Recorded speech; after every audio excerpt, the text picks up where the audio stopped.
d'une femme affranchie d'une autorité. Nous savons très bien que l'Afrique est patriarcat. On a donné plus de considération aux hommes qu'aux femmes.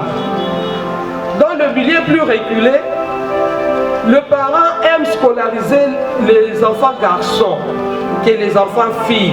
Pourquoi? Puisque l'enfant garçon va perpétuer la progéniture dans la famille. Et la femme sera épousée par une autre personne. Sa progéniture appartiendra à cette famille-là. Donc il ne faut pas scolariser la femme, il faut préserver les droits de garçon. Or aujourd'hui c'est le contraire. Ce sont des femmes qui supportent les parents. Les hommes supportent leurs femmes et leurs enfants. Mais nous les femmes, nous supportons nos parents, nous supportons nos petits, nous les scolarisons. Puisque nous avons ce cœur-là de maman. Faisons un effort pour devenir émancipés. Amen. À part l'émancipation, il y a ce qu'on appelle l'autonomisation. La femme doit travailler. La femme doit contribuer dans le monde économique. Même si vous n'avez pas étudié, vous pouvez vendre, vous pouvez cultiver la terre. Il y a toujours un travail pour la femme. Ça demande seulement un peu de sagesse. Donc, si vous réunissez les deux, l'émancipation et l'autonomisation, ça engendre l'indépendance. Il ne faut pas toujours être dépendant d'eux. Quand on est dépendant d'eux, on souffre beaucoup. Même dans le couple, il faut faire un effort pour être indépendant. Quand tu es indépendante dans ton couple, je pense que même la considération augmente aussi. Amen. C'est très important. La femme doit transformer son environnement. Puisque actuellement nous vivons dans un environnement pollué. Nous devons transformer cet environnement. Et s'il faut parler de la pollution de l'environnement, nous-mêmes nous voyons l'environnement où nous vivons. Quel est le comportement des enfants? Quel est le comportement des femmes? C'est pour cela que nous allons faire un effort pour lutter et rendre notre monde meilleur. Je vous remercie.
Dans notre thème d'aujourd'hui, femme source de vie.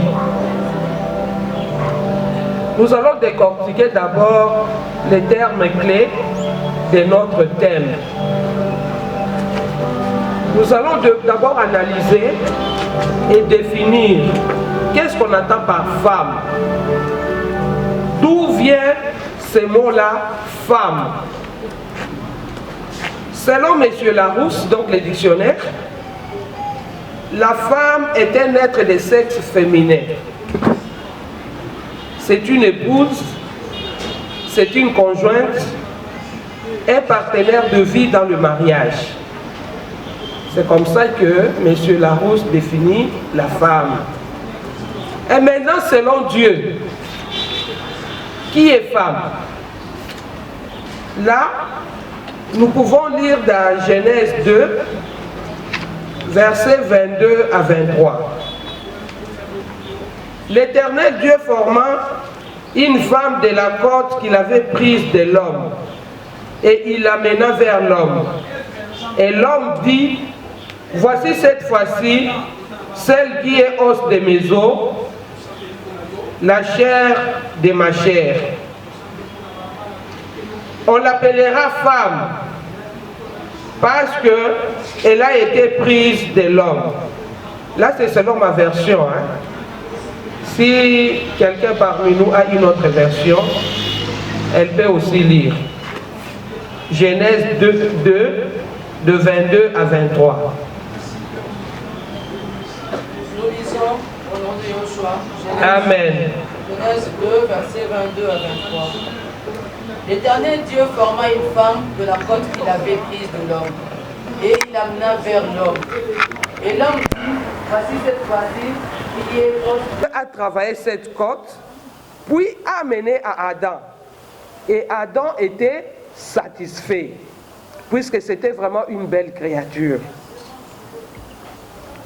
La femme fait partie intégrante de l'homme, et pourtant l'homme est né de la femme.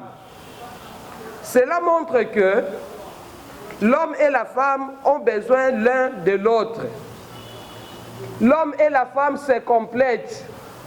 L'homme ne peut pas vivre sans la femme, et la femme ne peut pas vivre sans l'homme. L'apôtre Paul nous le dit dans 1 Corinthiens 11, 11. Néanmoins dans le Seigneur, ni la femme sans l'homme, ni l'homme sans la femme. C'est-à-dire, l'homme et la femme sont égaux devant Dieu et interdépendants.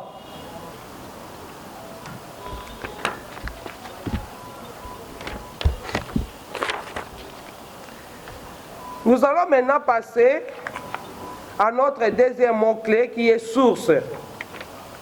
Qu'est-ce qu'on attend par source? La source est un endroit d'où sort l'eau qui est transportée ensuite dans les rivières, Puisque tout ce que nous avons comme rivière, nous l'avons étudié.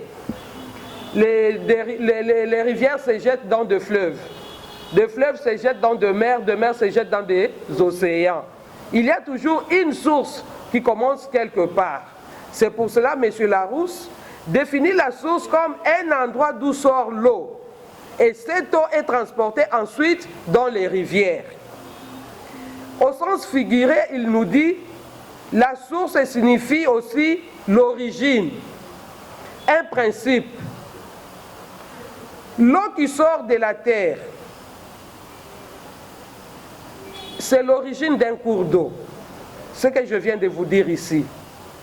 L'eau commence quelque part dans une source, se transforme en rivière, la rivière se jette dans le fleuve se jette dans la mer et la mer se jette dans l'océan. La source fait aussi référence à un puits d'eau, puisque souvent là où il n'y a pas la régie des eaux, on creuse des puits d'eau. Et en dessous, il y a une source qui produit cette eau-là dans ce puits et vous aide pour le breuvage et faire autres travaux avec cette eau. L'eau est très importante dans la vie. Si nous prenons Proverbe 14, verset 27, Salomon nous dit « La crainte de l'Éternel est une source de vie pour détourner des pièges de la mort. » Donc, Salomon utilise la figure d'un puits d'eau vive pour décrire la pensée spirituelle qui est la crainte des dieux égale l'obéissance à ces dieux vivants. Quand tu es obéissant à Dieu, c'est comme si tu es en train de puiser dans la source de Dieu et cela te donnera une longue vie. Dans Jean 4, versets 3 à 10, on nous parle de Jésus et la femme samaritaine. Nous allons prendre seulement le verset 10. Maman Fanny, vous pouvez lire pour nous les versets 10. Dans Jean 4, 3 à 10. Seulement le verset 10. Jésus et la femme samaritaine. D'eau vive. Il y a une source de fleuve d'eau vive qui coule dans son sein. C'est le Saint-Esprit. C'est cette vie-là de Dieu, la vie éternelle, qui demeure dans toi et qui te protège en tout et pour tout. Nous allons aussi analyser ce que signifie la vie. Nous allons donner ici une définition biologique de la vie. Selon M. Larousse, la vie est une activité spontanée propre aux êtres organisés qui se manifeste par les fonctions de nutrition et de reproduction, auxquelles s'ajoutent chez certains êtres les fonctions de relations.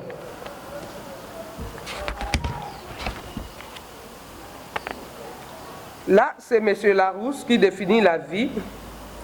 Il nous dit encore que la vie signifie les conditions dans lesquelles une personne vit au monde et passe son existence. La vie signifie aussi ce qui regarde la nourriture et la subsistance. La vie signifie activité de l'homme dans son environnement. La vie signifie période qui s'étend de la naissance à la mort. C'est comme ça que M. Larousse définit la vie. Mais comment la parole de Dieu définit la vie?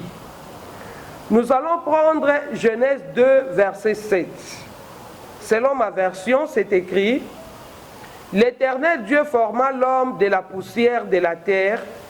Il souffla dans ses narines un souffle de vie, et l'homme devint un être vivant. Voilà comment Dieu donne la vie. Dieu donne la vie par son souffle de vie. C'est puisqu'il a soufflé son souffle de vie dans tes narines, maintenant tu es devenu un être humain. Maintenant tu vis grâce à ces dieux-là. Et quand il retire ses souffles, on t'appelle cadavre. On t'appelle cadavre, tu n'es plus un être humain. Ici, Dieu est le potier et l'homme l'argile. L'argile qu'il a donné une forme. L'argile qu'il a soufflé dans ses narines et il a donné la vie. Il a donné la vie.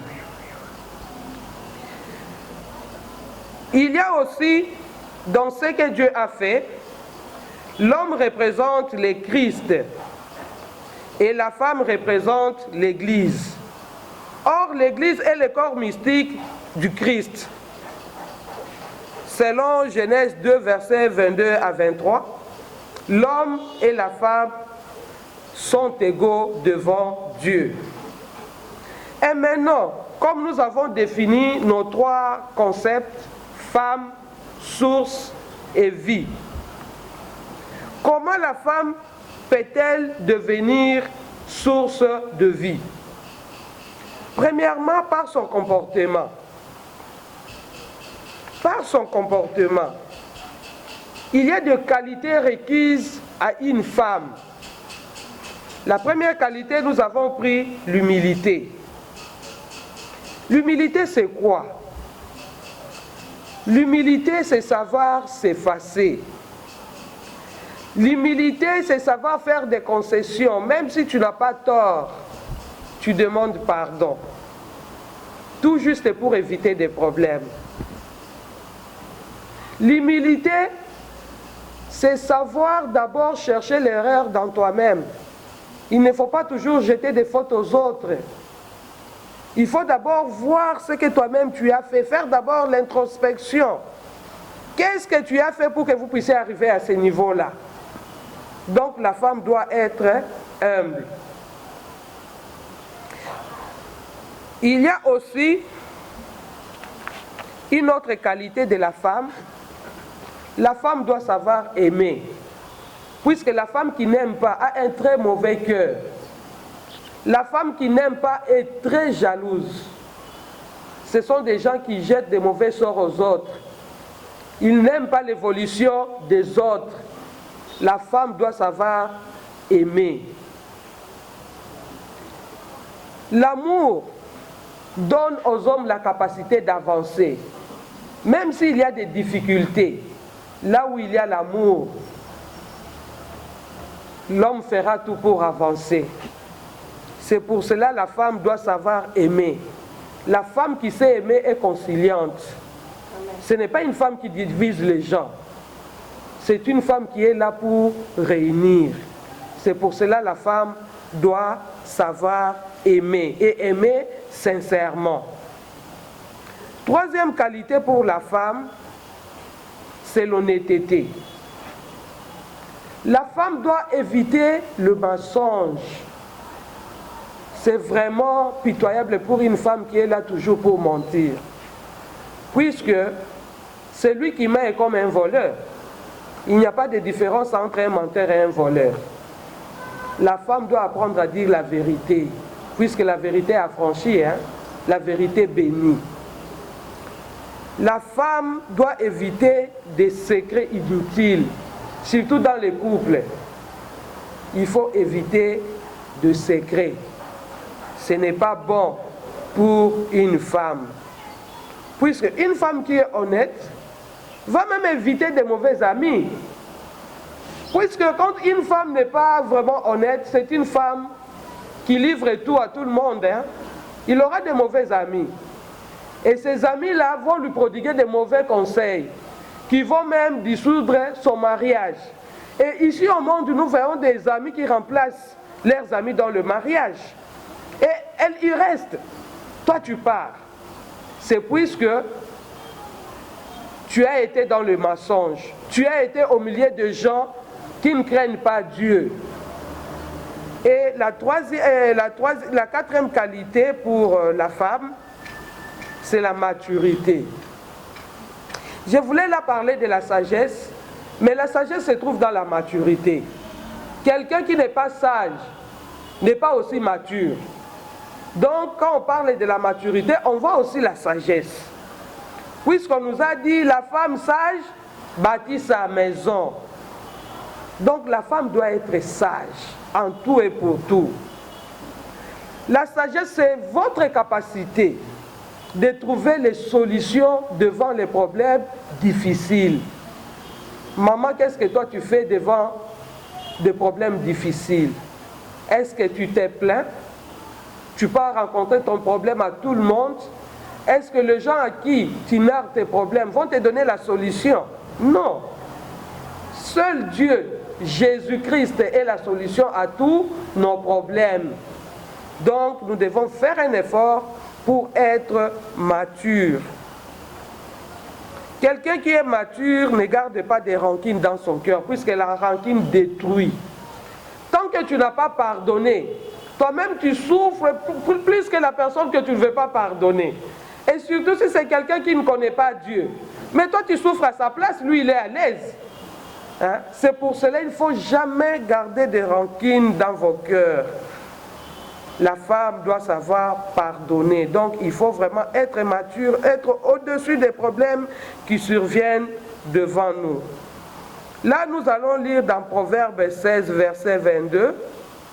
Maman Fanny, vous pouvez nous aider. Ici, dans ma version, c'est écrit « La sagesse est une source de vie pour celui qui la possède, et les châtiments des insensés, c'est leur folie. »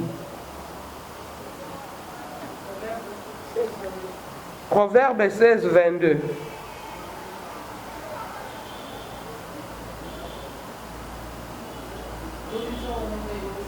Amen. Proverbe 16, verset 22 nous dit ceci.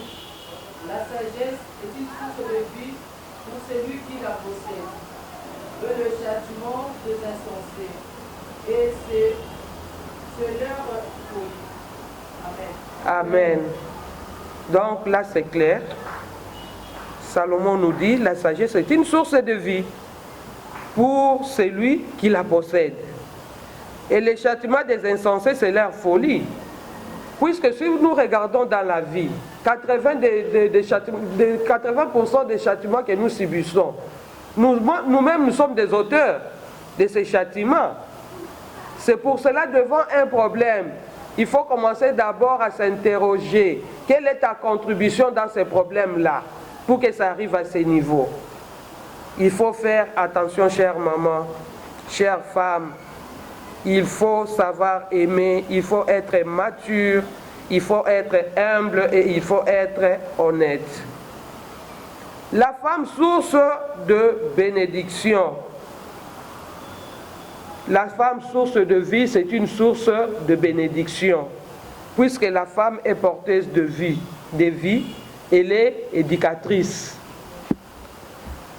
Une femme doit être obéissante à Dieu.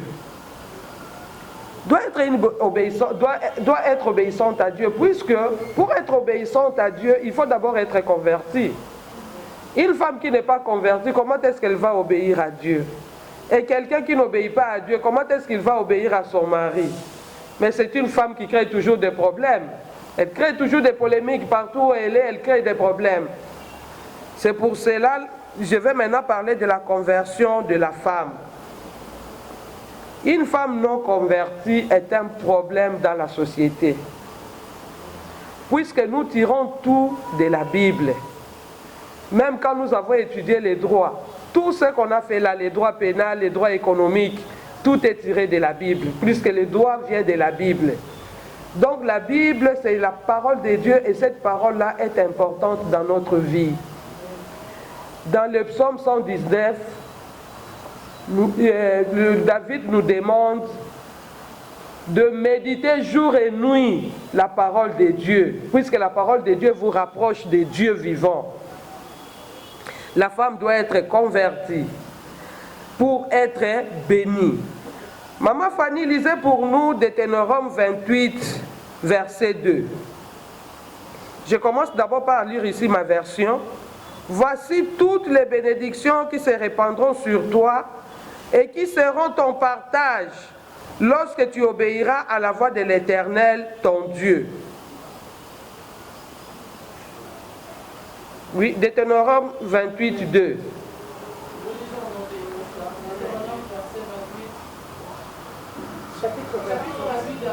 Oui. Voici toutes les bénédictions qui se répandront sur toi et qui seront ton partage lorsque tu obéiras à la voix de l'Éternel ton Dieu. Voilà. Amen. Pour être béni, il faut savoir obéir à Dieu. Celui qui obéit est béni. Et quand tu es béni, c'est ton foyer qui est béni, maman. Ce sont tes enfants qui sont bénis. C'est ton mari qui sont bénis. Puisque ici on dit la bénédiction sera ton partage. Tu dors avec la bénédiction, tu te réveilles avec la bénédiction. Partout où tu es, tu répands la bénédiction. Puisque toi-même tu es la bénédiction. Le fer aiguise le fer. Et l'homme ne donne que ce qu'il a. Si tu as la malédiction, tu vas donner la malédiction. Si tu as la bénédiction, tu donneras la bénédiction. Et devant la mort et la vie, il faut choisir la vie. Puisque la vie est toujours meilleure. La vie est toujours de bon côté. Il faut choisir la bénédiction. Concernant encore la femme source de vie, qui est aussi une bénédiction, nous allons prendre l'exemple aussi de notre patriarche Jacob. Jacob, avant de mourir, avait béni son fils Joseph. Maman Fanny prépare déjà Genèse 49, verset 25. Jacob avait dit ceci à son fils Joseph, puisque lui a servi le Seigneur. Il devait se reposer en paix dans le Seigneur. Et il a poussé aussi ses fils à servir le Seigneur. Il dit ceci à Joseph: c'est l'œuvre du Dieu de ton père qui t'aidera. Donc tu peux faire conjuguer beaucoup d'efforts. Il n'y a que Dieu qui peut t'aider. Si Dieu ne t'aide pas, tu vas travailler en vain. Et il dit encore, c'est l'œuvre du Tout-Puissant qui te bénira des bénédictions de cieux en haut, des bénédictions des eaux en bas, des bénédictions de mamelles et du sein maternel. Maman Fanny, est-ce que nous pouvons écouter ta version? 49, verset 25. Dit ceci: c'est l'œuvre de Dieu de ton Père qui t'aidera. C'est l'œuvre du Tout-Puissant qui te bénira. De bénédiction du ciel en haut, de bénédiction de mamelle et du sein maternel. Amen. Amen. Mais vous savez qui porte de mamelles, qui allait les enfants, qui ont l'utérus. La femme est source de vie. La femme donne vie. C'est pour cela que l'apôtre Willy Makenda nous dit toujours que Dieu vit dans la matrice d'une femme. À l'Est, on viole toujours les femmes. Le viol est devenu même une arme biologique à l'Est et là-bas. C'est plus que Covid-19. Ça détruit la vie, puisqu'ils savent que Dieu vit dans la matrice de la femme. Quand on détruit cette matrice, c'est toute une vie qui est détruite. Écoutez, bien-aimés. Dieu dit, c'est l'œuvre du Dieu Tout-Puissant qui te bénira de bénédictions de cieux en haut. C'est Dieu qui est en haut. C'est lui qui aide. C'est lui qui bénit. Des bénédictions des eaux en bas. Où se trouvent les richesses, les coltans qu'on cherche là-bas à l'est? Ça se trouve où? En bas. Le pétrole se trouve où? Dans l'eau. C'est là où on exploite le pétrole. Il y a des richesses souterraines. Dieu veut assez que tu puisses bénéficier de ces richesses-là. Quand tu crains Dieu, tu auras cette bénédiction des cieux qui viennent de lui-même, le Dieu Tout-Puissant. Tu auras la bénédiction des eaux en bas et puis la bénédiction de mamelles. Des mamelles bénies allaitent l'enfant et lui donnent toujours une bonne santé. L'enfant va croître sans maladie, puisqu'il y a toujours des maladies entre 0 et 5 ans. Et souvent, ces maladies-là emportent les enfants. Mais quand la femme est dans le Seigneur, Dieu bénit tes mamelles. Et l'enfant va grandir, quelles que soient des maladies qui peuvent l'attaquer pendant cette période. L'enfant sera béni. Et aujourd'hui, les médecins recommandent de ne pas donner l'eau aux enfants de moins de 6 mois. Donc, il faut donner seulement le lait maternel. Puisque le lait maternel a déjà tout. Voilà la bénédiction de Dieu. Et il dit encore du sein maternel. Qu'est-ce que nous constatons, nous les mamans, dans les seins maternels? Les enfants écoutent nos voix. Quand vous vous chamaillez, l'enfant qui est dans le sein de sa mère écoute comment les parents sont en train de se chamailler. Les enfants dansent aussi de la musique. J'ai vu ça avec Rolls. Quand je me mettais à côté d'une radio où il y avait la musique, l'enfant bougeait. Tu le sens vraiment, il tape les pieds. Comme s'il écoute la musique là-dedans, il danse. C'est pour dire que la vie commence déjà dans l'utérus. La vie commence déjà dans l'utérus. C'est pour cela que Dieu n'aime pas les avortements. Femme, tu es porteuse de vie. Donc, il faut savoir influencer ton environnement. Que ton environnement soit pour le Christ. La femme doit être aussi organisée. Savoir organiser son emploi du temps. Tu ne peux pas travailler du matin au soir. Tu ne peux pas dire je ne suis pas allé prier puisque j'avais beaucoup à faire. Il est le maître des temps et des circonstances. Tu dois savoir organiser ton temps. C'est très important puisqu'il n'y a qu'une seule chose qui différencie les êtres humains sur cette terre, c'est l'organisation. Nous pouvons avoir le même salaire. Mais si moi je suis plus organisé que toi, tu verras, j'aurai toujours des grandes réalisations avec le peu que je gagne. Donc, il faut savoir s'organiser et se mettre en valeur. Chère maman, bien-aimée dans le Seigneur, le moment est venu de chercher le Seigneur, puisque maintenant il se laisse chercher. Ne le cherchez pas au moment où il se cache. Cherchez le Seigneur au moment où il se laisse voir. Que Dieu vous bénisse. Amen.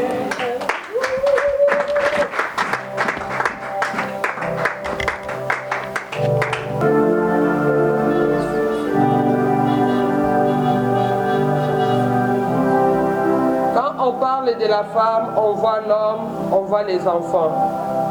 Nous allons prier pour nos enfants, nous allons prier pour nos maris, nous allons prier pour nos foyers. Ensemble, élevons le voix et invoquons le Dieu très haut.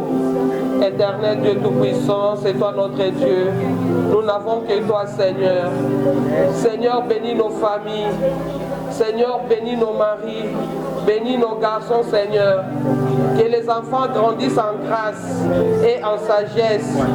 Enlève tout ce qui est de l'ennemi, puisque toi tu es le Dieu des dieux, tu es le Seigneur des seigneurs et nul n'est comparable à toi. Oh Dieu Tout-Puissant, viens à notre secours.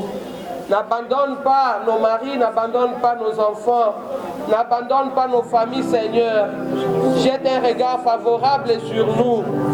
Que nous puissions témoigner ta grandeur, ta puissance, puisqu'il n'y a que toi qui peux bénir. Où irons-nous, Seigneur? C'est toi qui as la parole de vie et nous venons à toi, Seigneur. Accueille-nous, bénis-nous et donne gloire à ton nom, au nom puissant de Jésus. Merci Seigneur Jésus-Christ. Merci Seigneur Jésus-Christ. Amen. Amen. Acclamons pour le Seigneur.